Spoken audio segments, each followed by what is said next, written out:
I saw the original Suspiria when I was about 15, and I thought it was great. It was such a fantastic story. All-female dance school, coven of witches masquerading as a dance school.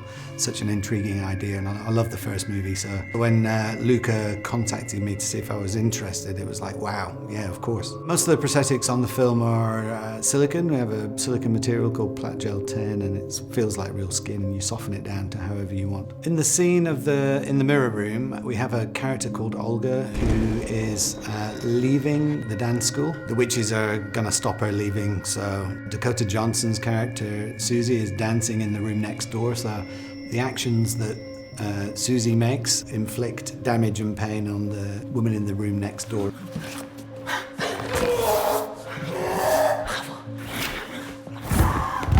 So we'd spoken with Luca a lot about this, and he had all these ideas of her. She gets broken down into, she gets an impact in her jaw. So we did a dislocated jaw prosthetic and a set of teeth that are offset.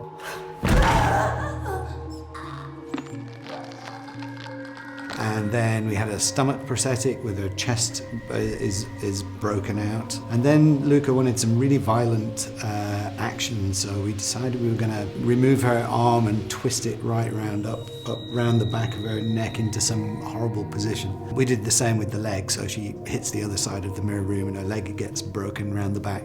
So we created a fake leg that looked like Olga's real leg, one of Olga's arms and one of Olga's legs. And then she's crawling around on the floor, which looks really grotesque and bizarre.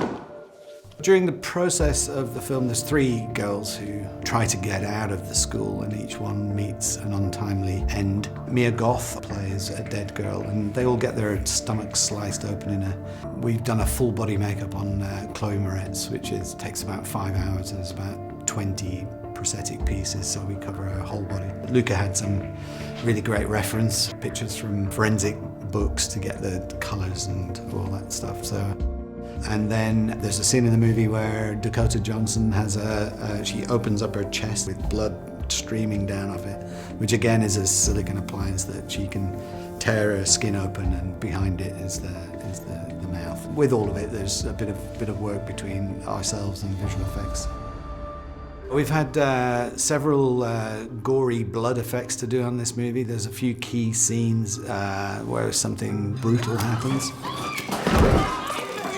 There's a scene where Sylvie Testud, Miss Griffith, stabs herself in the neck a couple of times, so we've created an appliance with holes in here and we're spurting blood out of that. There's another scene where our friend Tilda gets her head chopped off.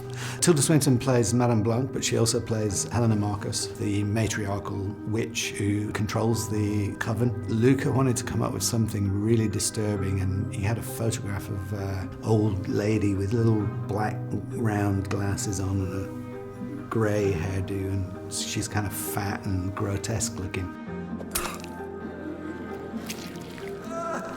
It's like a new take on a witch, you know. It's not the sort of classic hook nose, pointy eared chin with a wart on it kind of take, you know. It's hopefully something quite disturbing and shocking. We've also done another character, Death, and trying to do something a bit different, you know. It's skeletal, but it's got some kind of architectural feel to it. The face is covered up and one of the eyes is going to be digitally removed by visual effects, so it's like a socket. It's great doing a horror movie for someone who's not really a horror movie director, you know, so it's bringing a different angle to it. I'm really pleased to be doing it with Luca because he's got a real artistic eye to it all, you know, and I think a real deep understanding of the genre. So fingers crossed it's all going to be fabulous.